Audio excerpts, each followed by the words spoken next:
Welcome to the second webinar in our series, Minimizing Environmental Impact of Research and Logistics in the Polar Regions. This is a collaboration between the European Polar Board and APECS, the Association of Polar Early Career Scientists. My name is Marije Tempel and I'm a project officer at the EPB. Before I will introduce our speaker of today, I'd like to highlight our synthesis report. This report, drafted by the EPB's Action Group on Environmental Impact, covers the subject of this series and offers a catalog of existing guidelines. It's a really nice report and I recommend you to take a look. You can access the report on our website and we will also share a link in the chat box of this webinar. So this webinar series initiated as a follow-up of this report, and it consists of 4 sessions. 2 weeks ago, we had our first session. You can find it on our YouTube channel. Each webinar features a 40-minute lecture, followed by a Q&A session. And like I mentioned last time, we encourage you participation by sharing your questions in the Q&A box. And if you have a question during the presentation, you can also share it already in the Q&A box. And I will do the moderation after the lecture, so I'll share the questions with our speaker of today. Please note that we are recording all webinars for later for sharing on the YouTube channel. So without further ado, it's my pleasure to introduce our speaker of today, Professor Antonio Quesada. Antonio is a professor at the Universidad Autónoma de Madrid. I hope I pronounced that well enough. Specializing in non-marine aquatic ecosystems and polar microbial ecology. With over 2 decades of polar research experience, Antonio has led numerous Arctic and Antarctic projects, participating in over a dozen expeditions. He serves as the executive director of the Comité Polar Español, Spain's lead agency for Antarctic programs. And he's also the current chair of COMNAP, the Council of Managers of National Antarctic Programs. Professor Quesada represents Spain on several international committees, including the Committee for Environmental Protection and the European Polar Board. And he also leads as a key theme in the Scientific Committee on Antarctic Research's Integrated Conservation Program. So we are in good hands today. And please join me in welcoming Antonio. We will now start sharing his slides and listen to his presentation, and afterwards have a nice Q&A session. Thank you very much, Marije. I think that is, well, you have been very generous in my introduction. In fact, I have more than 20 years now. I started in 1993, so it's almost more than 30 years in my polar career. So I'm I'm older than that, I'm afraid. Anyway, so today I'm going to talk about, let me share my screen, please. So today I'm going to talk about freshwater ecosystems or non-marine ecosystems that in fact, I think that they are kind of forgotten. I don't know if it is because they are not sexy anymore or because they are not fashionable, but I will try to show you that they are extremely important in polar regions, the freshwater ecosystems, and they deserve conservation and they deserve more research. So I will be talking about these kind of things, and my outline today will be next. So first of all, I will be talking about I will try to show you that in the polar regions, we have a lot of non-marine aquatic ecosystems, and those are very important. Then I will move to show you the role of aquatic ecosystems as integrators of environmental changes, and they are able of recording what is happening at that moment and even the past millennia. So they are very important. Then I will try to explain you how vulnerable the aquatic ecosystems are in the polar regions. They are especially vulnerable there. And then I will try to explain you a little bit about the legal perspective, mainly in Antarctica, not in the Arctic, mainly in Antarctica. And finally, we will finish with small concluding remarks. So quite a lot of information that I will explain today are based on a paper that we published last year, 2023, in the Antarctic Science, and it's about freshwater ecosystems in Antarctica, not in the Arctic, in Antarctica. But most of the things that I'm going to tell you today are also valid for the Arctic. So please don't be skeptical about what I'm going to tell you if you are an Arctic person. Okay, so let's start. So the first thing that well, I don't know if it works. So let me see. Yeah. First of all, I would like to show you that in fact, non-marine aquatic ecosystems are very frequent in polar regions. Many people that they are not they are not working in the polar regions, they don't know that there are aquatic freshwater ecosystems in both in the Arctic and in the Antarctic, because they think that everything is ice and everything is frozen, so they cannot think about fresh water or running rivers or streams.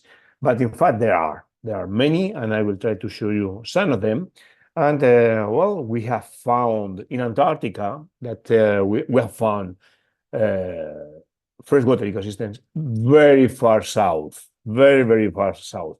As soon as we have some ice-free area, and even more than that, we have freshwater ecosystems. Even in the Pensacola Mountains, 83 south, or at any single nunatak that we see inside in the Transantarctic Mountains, so far at 86, more than 86 degrees south, we find freshwater ecosystems. So they are frequent, and they have these kind of things. For instance, we have here in the McMurdo dry valleys, we have these lakes, like Lake Banda, sorry, it's in Spanish, but I think that you can read it perfectly. And this is a permanently ice-capped lake with 6 meters of ice. So this is, you can land a helicopter, you can put a camp, you can do everything on top. There's no problem for that. Or we have Lake Bonny, that is also a lot of literature on this lake that is extremely interesting. Or Lake Hor, that we also have a lot of information. Those are permanently ice-capped lakes with very special dynamic and really, really interesting.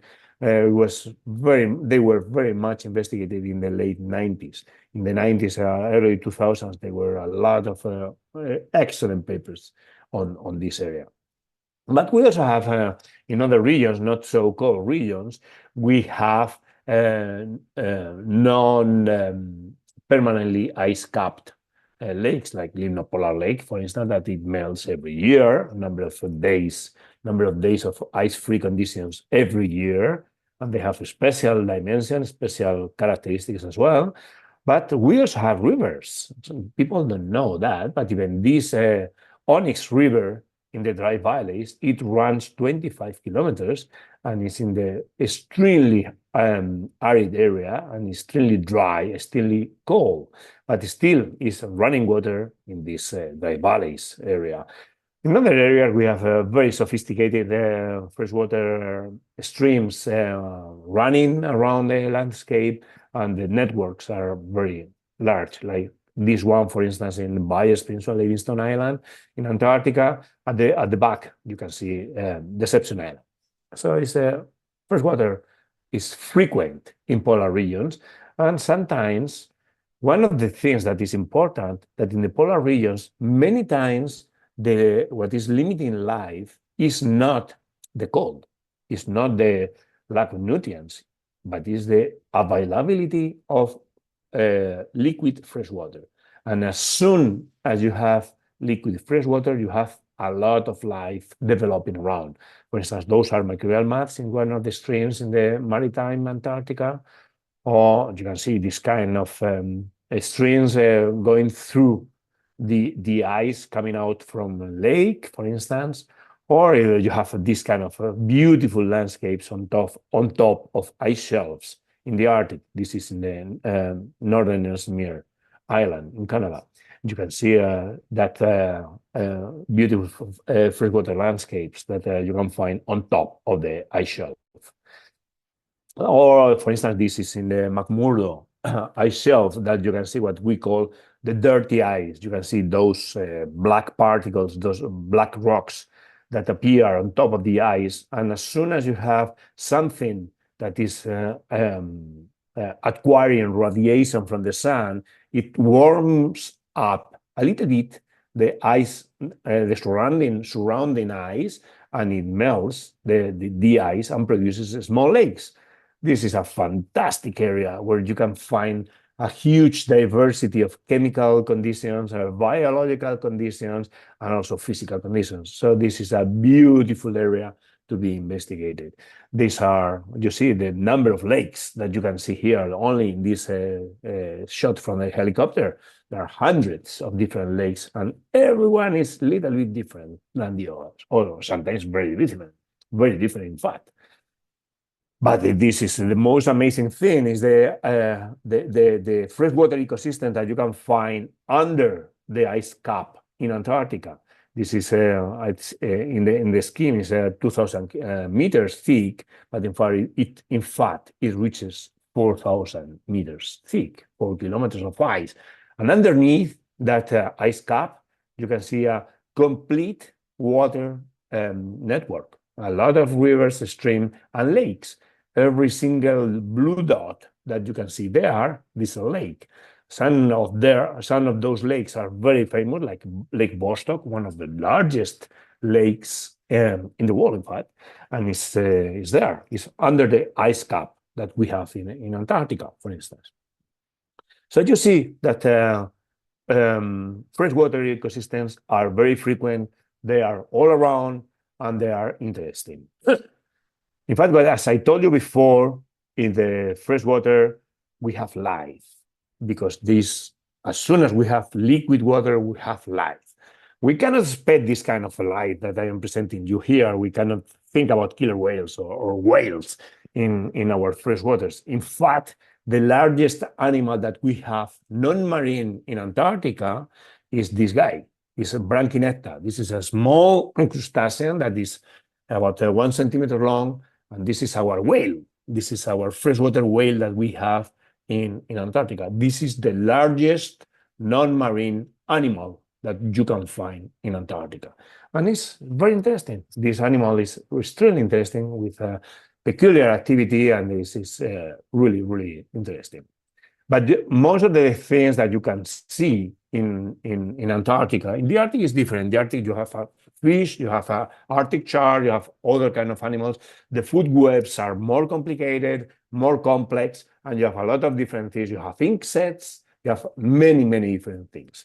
But in Antarctica, mainly what you find is microbial mats. As soon as you have, for a small period of time, some freshwater, liquid freshwater, you find a microbial mat. Those microbial mats are this side. This is a beautiful one in Lake Bonny, under 6 meters of ice. And this is a lift-off mat, and it's full of life crawling around.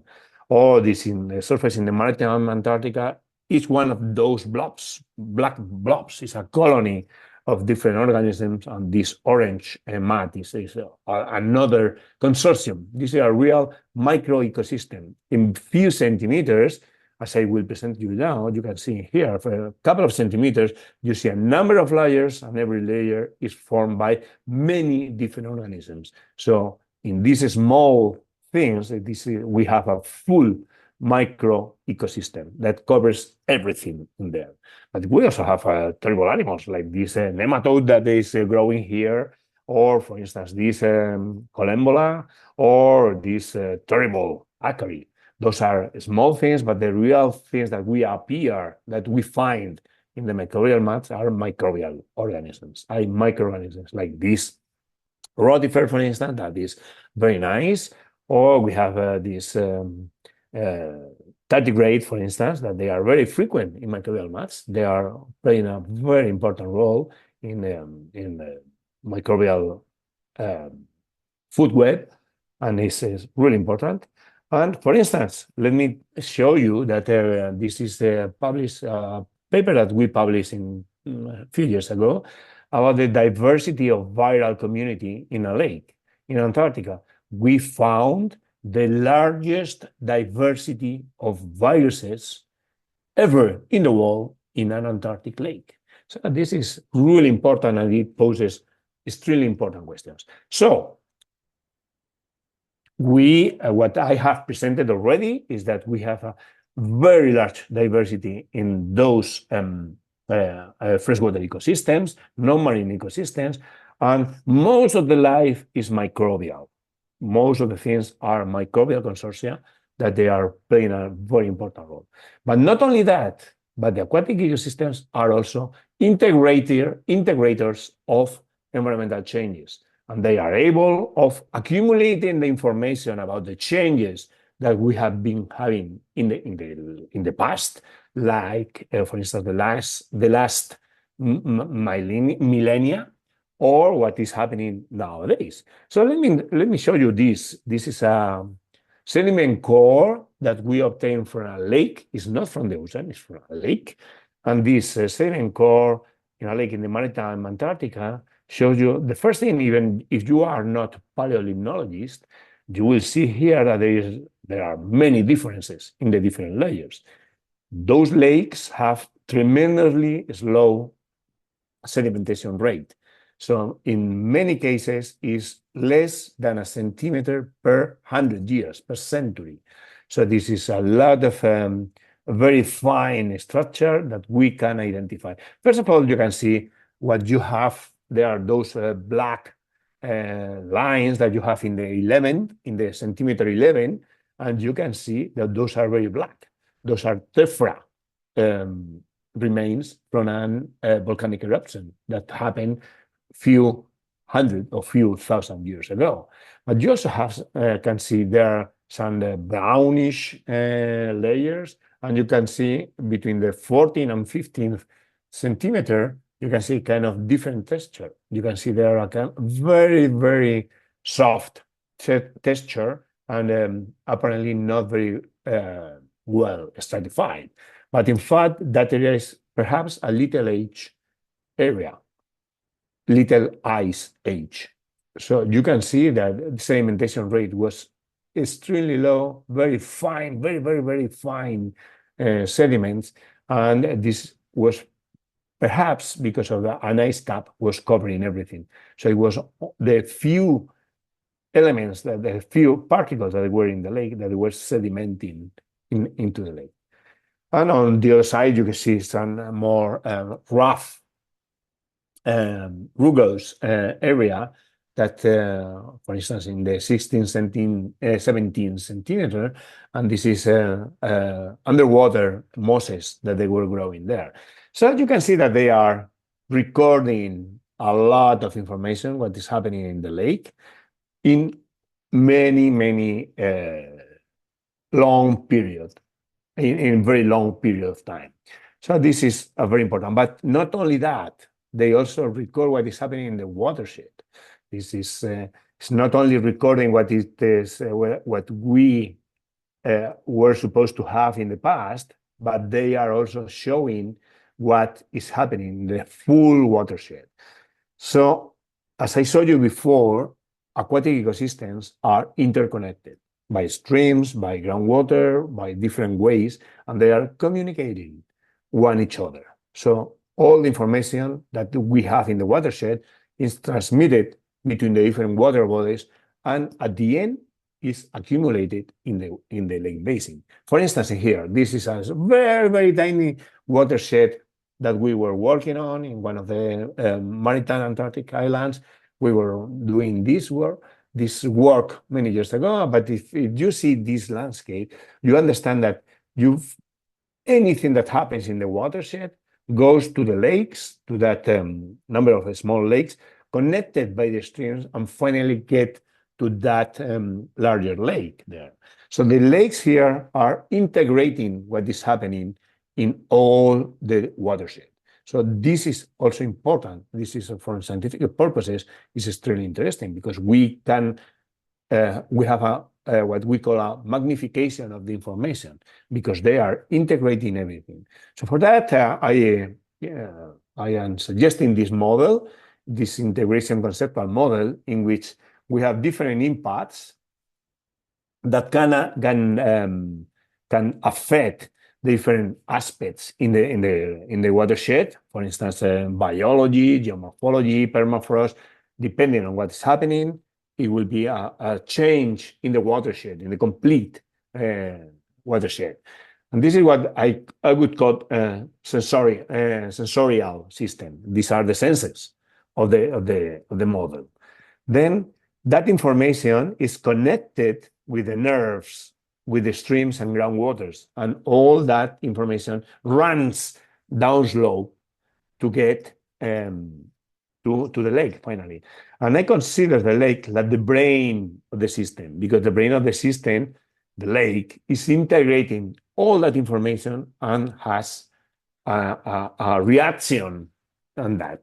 So small changes in the senses are integrated, accumulated, and magnified at the lake system. So for instance, let me show you this example. This is a very small example that we published a few years ago in one of the lakes in 3 consecutive years. In gray, you can see the number of ice-free days that we had in this particular lake. It was a shallow lake, and we found that in 2002, it was 96 ice-free days. In 2003, it was 66, and in 2004, it was 41 ice-free days. This is, of course, not climate change. This is only the interannual variability of the normal lakes in both Arctic and in the Antarctic. But what happens with these differences in the ice cap, in the number of days?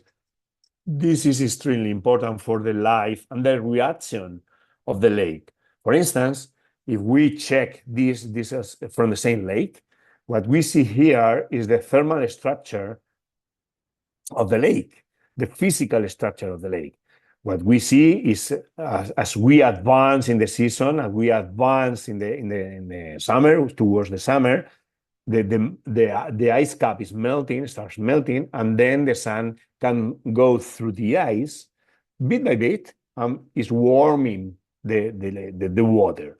That in the scheme you can see as dark the colors are, warmer the temperature is. So you can see that in fact it happens what we call the inverse stratification. That's exactly the opposite to the normal one, because the warmer layers are underneath at the bottom of the lake, and on top is cooler water because of the ice melting. So at some moment there, what you have is a turnover. So this is enough energy to flip off all the energy in the lake, and everything is a mixture of the lake. So that finish of the stratification comes with the ice melting in the cap. This is good, but this is crucial for the life in the lake, because it brings up all the nutrients from the sediment. It mixes all the activity, all the activities that took place during all this winter and springtime, and in fact is crucial for the activity. But what happens if we have a very short period of ice-free? For instance, instead of 90 days, as I showed you before, 40 days, then this mixing period could be not enough to complete the activity of the animals or the organisms in the water. So, for instance, if this freshwater whale that I showed you before is not going to has no time to finish her life cycle, it will not possible to have the eggs laid, and then the next generation is going to be missing. So, for instance, in these lakes that they are especially simple lakes, what we find is that all the activity, all the biological activity is run by ciliates. So if the ciliates are not running in the good condition, then all the biogeochemistry is changed. And then the consequences for the ecosystems are very important. So I think this is very important to understand that the variations in the lake are crucial for the activity in the lake, for the biological activity in the lake. So I have already shown you that we have the lakes are, the freshwater ecosystems are especially rich, diverse, but at the same time, they are vulnerable. So they are very vulnerable to different kinds of pollution, the geological activity, the human direct intervention, the non-native species. So they are especially vulnerable. Why? Because what I'm telling you is that everything is integrated at the watershed level. So any change that takes place at any place in the ecosystem, at any place, will have a consequence in the complete water bodies in there. So this is quite important, and we have to understand that they are vulnerable. So they probably deserve, most likely, they deserve conservation and investigation. So they are very important. So in this graph, this is not for freshwater. This is coming from this Bargaglia and Rota is coming from marine ecosystems. But I like the idea of integrating both the climate change with the human activity, because at the end, they are going to be directed towards cumulative stresses. So the stress is not a single point, but it's a cumulative effect in any kind of freshwater ecosystem. So this is true for a marine realm, but in freshwater, I can tell you that it's even larger. The cumulative stresses are larger because they are more vulnerable. On your right-hand side of your screen, you can see some a paper that we published a few years ago on microplastics and fibers that we found in a pristine area that has no stations close by, and still we are finding quite a lot of fibers. So what is going to be the effect of those fibers on the ecosystem? I have no idea. Perhaps nothing. We don't know. But we know that even with no human presence close by, we have a lot of remains that may have an effect or not. We don't know. And also, what is more serious is really the direct human intervention. Freshwater ecosystems are very precious for the stations, because they are the source of fresh water for drinking, washing, and showering. So those are very important, and they have that utilization of the freshwater ecosystems is important. And if it is not considered properly, it may represent a real problem for the ecosystem. In some areas, I will not tell you stations, in the Arctic and in the Antarctic, sorry, this is not what I wanted. So in some areas of the polar regions, the subtraction of water from this freshwater ecosystem, both streams and lakes, have finished with the activity of the lakes. They are changing the thermal structure, and they are producing the extinction of some species. The some species have been extinct in some lakes. For instance, in one of the small crustaceans that they are typical in the polar regions, in the lakes in Antarctica, is Bocella popei, and that one has been extinct from several lakes because of the human direct intervention. So we need to think about that carefully, because even if it is small, if it is not a charismatic whale, or it is not a charismatic penguin, they are important, and they are playing a crucial role in Antarctic ecosystem, in polar ecosystems in general. Down you have for instance, this is the effect of research in one of the lakes in the dry valleys. This is a drilling for doing research, but look at the amount of activity that is taking place on top of the ice. We have a helicopter, we have a drilling station, we have a full amount of people that are running on top. This has an influence in the lake basin, at least in the basin. So this is has to be considered properly. And some other questions that are accidents, like for instance, what you can see at your right-hand side in the screen is some accidents that they were because it was a kind of problem with some petrol barrel that just were broke down, and they were just spilling all the petrol into the watershed in this lake. But in other cases, it was in the lake itself. So this is extremely difficult to eliminate that pollution, and the effects are terrible.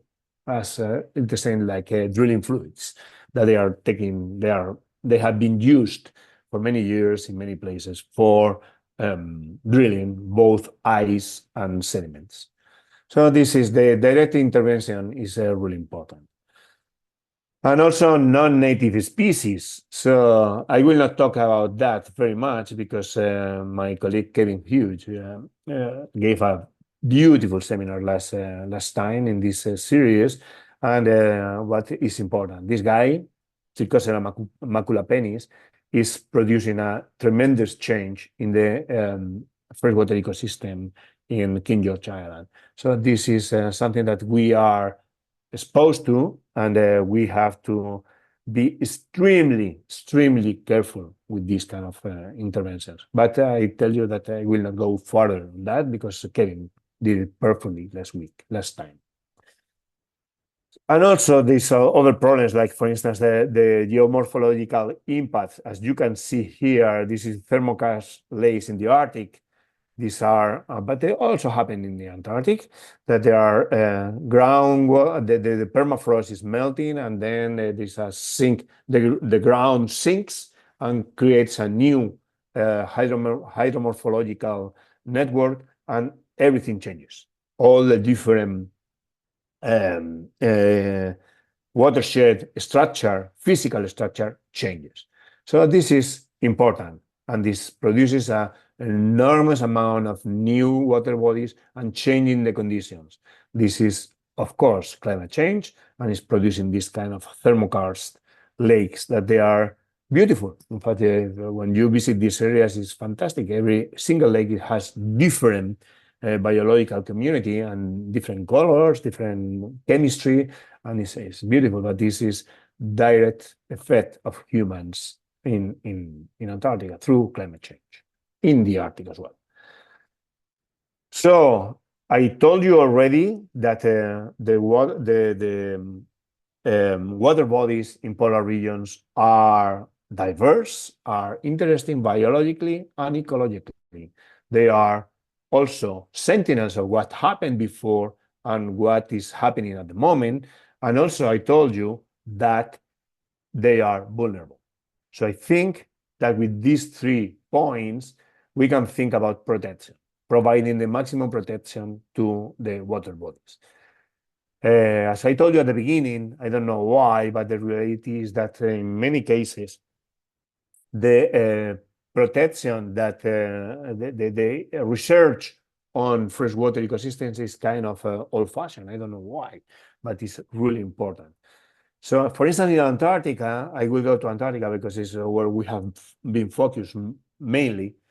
We have a system of protection. Everything is protected in Antarctica, but there's a system that is called ASPAS. This is Antarctic Specially Protected Areas.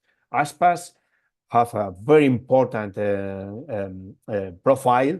They have a management plan. They have a number of conditions to access, and you cannot do. You need a permit, a special permit to enter into the ASPAS. So they are the maximum protection area figures that we have in Antarctica. At the moment, there are 75 ASPAS. And only 2 out of 75 designate freshwater ecosystems as the primary value to be protected in the area. Perhaps it is because there is no more water bodies in other ASPAS you can think about.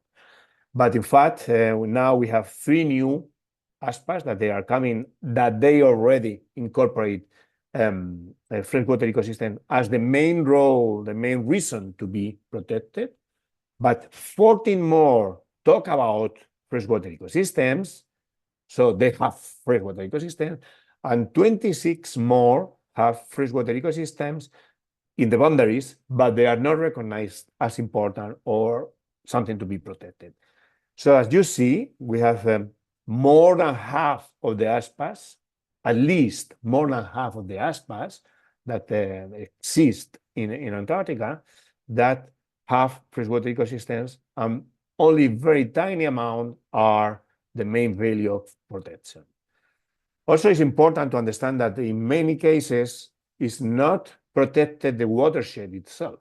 It's only protected the water body, or a single water body, because of the importance, the relevance of that water body, but not the watershed in general.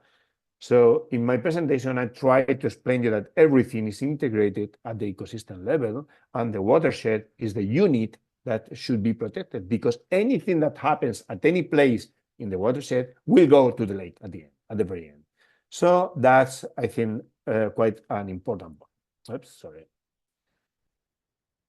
So let me show you this map of Antarctica, and this is just going on in the legal conservation perspective.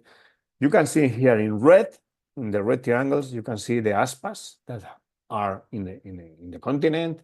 In the dark blue, you see the freshwaters that are known, are very well identified.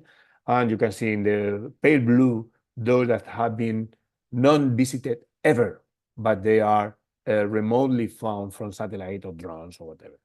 So what you see from this map is really there is a difference, main dislocation, would say, between the ASPAs and the water and the water bodies. For instance, in many areas, there is no protection figure where most of the lakes are. So this is something that we have to think about. Perhaps we should not do these kind of things. We should protect these kind of ecosystems that are unique. They are really unique. So to finish up, I really would like to have these concluding remarks. So I think the first thinking that we have to do is to have a precautionary principle. So in the absence of comprehensive data, I think that we really need to be preserving the ecosystems, the aquatic ecosystems. They are unique and they should be preserved because everyone is a little bit different. So there are so many things to learn from the lakes and from the rivers that we have, the polar rivers, that we have to protect them. Also, another important point for me is that the watershed scale is the unit to be protected. Water bodies are important, but of course, in some cases, they are hosting special species, singular species, or singular processes, and they should also deserve protection. But the unit that is to be protected is the watershed. And I think that we have to think about that, and we have to try to motivate that protection. Also, I believe that the environments that they have not ever visited, those really pristine environments that have been only located by satellite or remote ways, should be protected immediately without any visit, only because of the pristineness situation.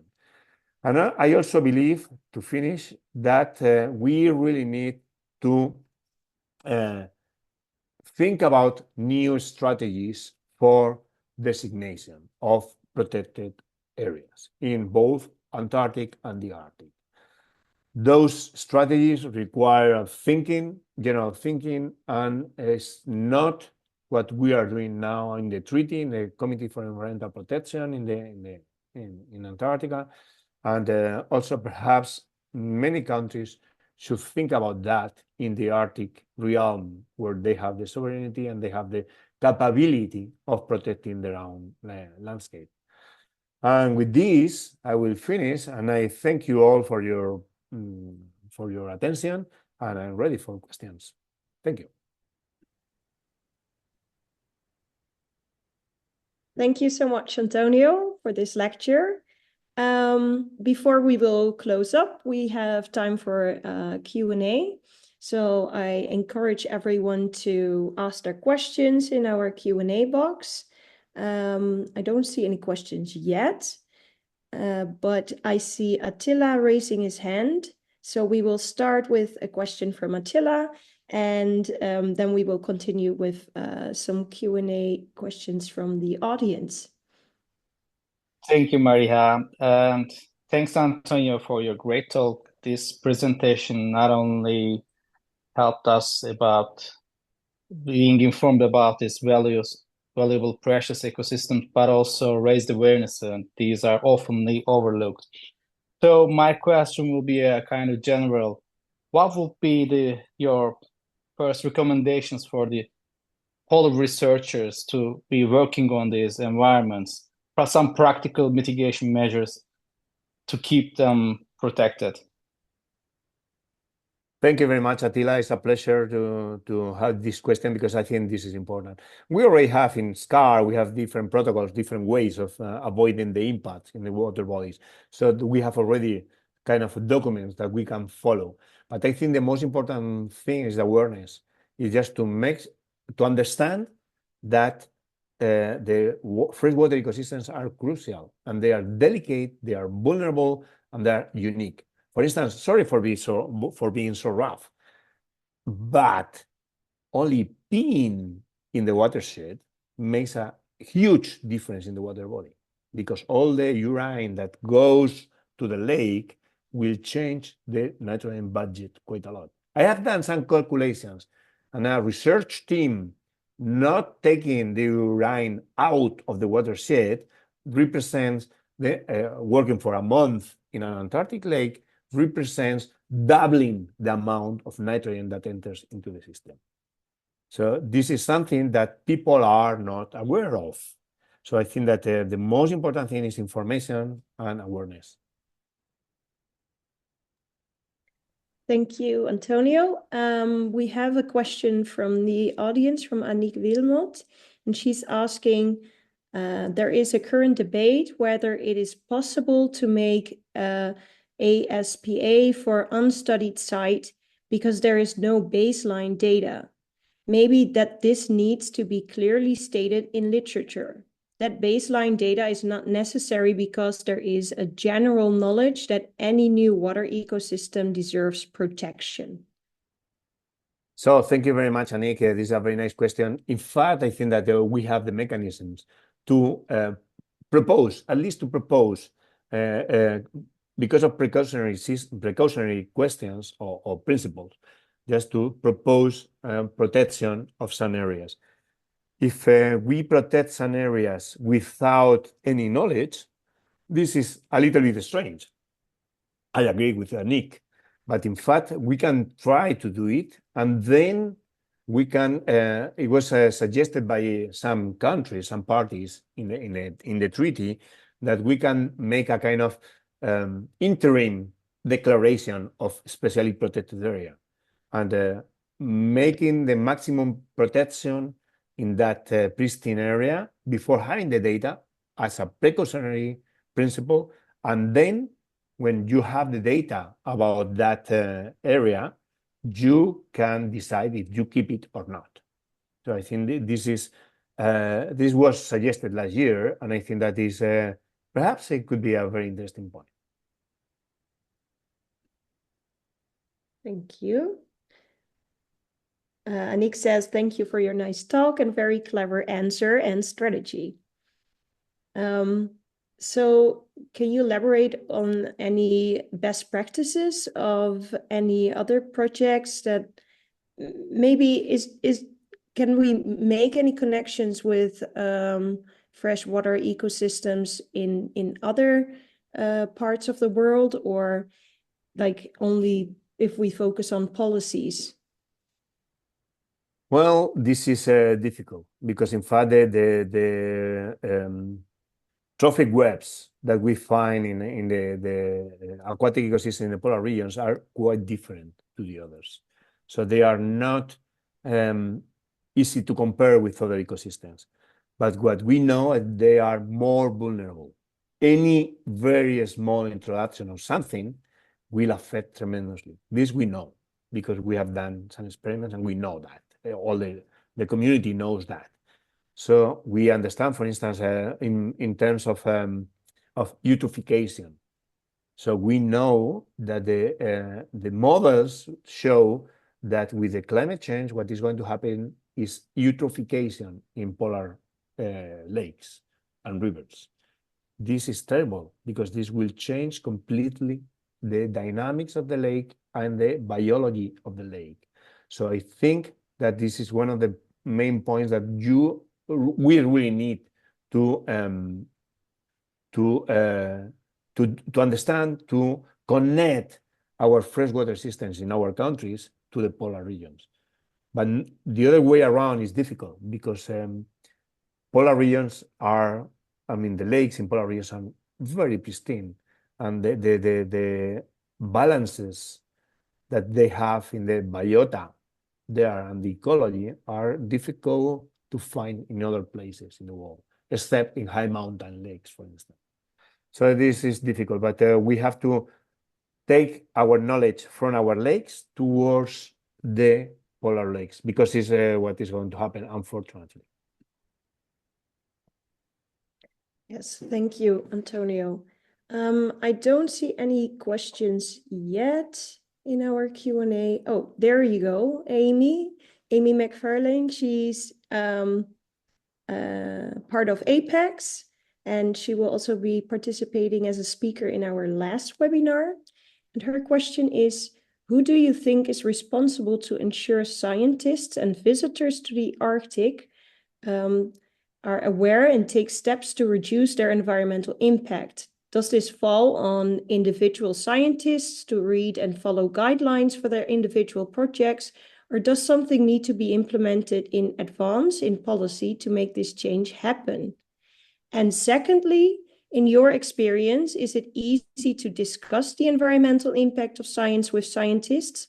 Is the general consensus that people want to change their practices, or is the focus to collect data at whatever cost? Great talk, and thank you very much. Thank you very much, Amy. This is a very nice question. So let me answer first the second one. I think the scientific community, is really aware and is willing to preserve a maximum ecosystems. So I don't know in the Arctic is a little bit more diffuse because there are other questions, political questions.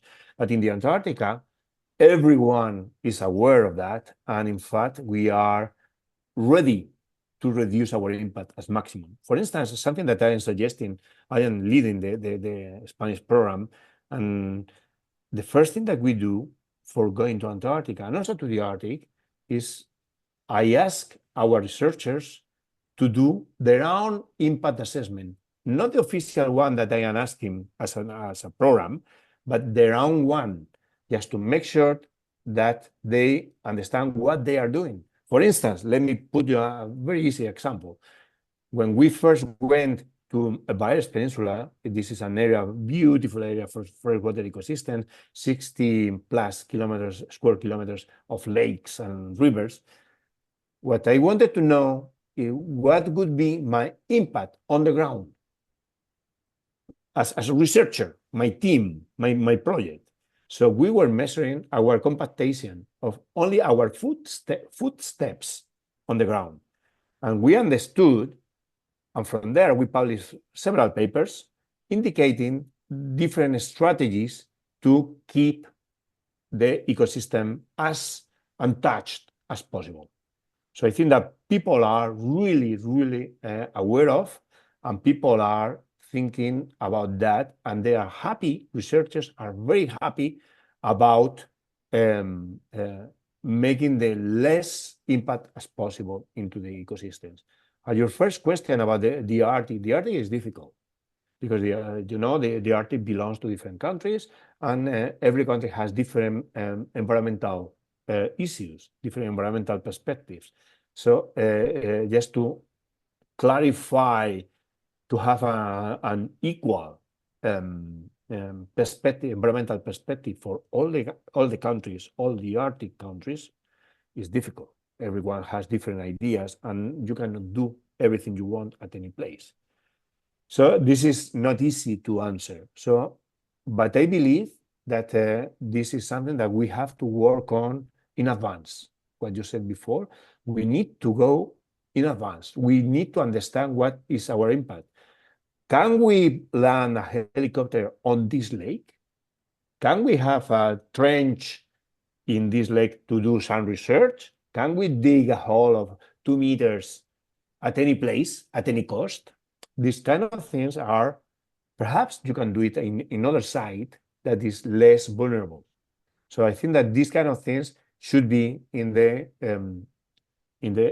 brain of all researchers, but also the institutions. I think the institutions in the Antarctic, as I told you, is easy because we are the national authorities, national polar authorities, just ask you for the environmental impact assessment. In the Arctic, it's not always the case. So you have to do it yourself. So I don't know if I did answer or not.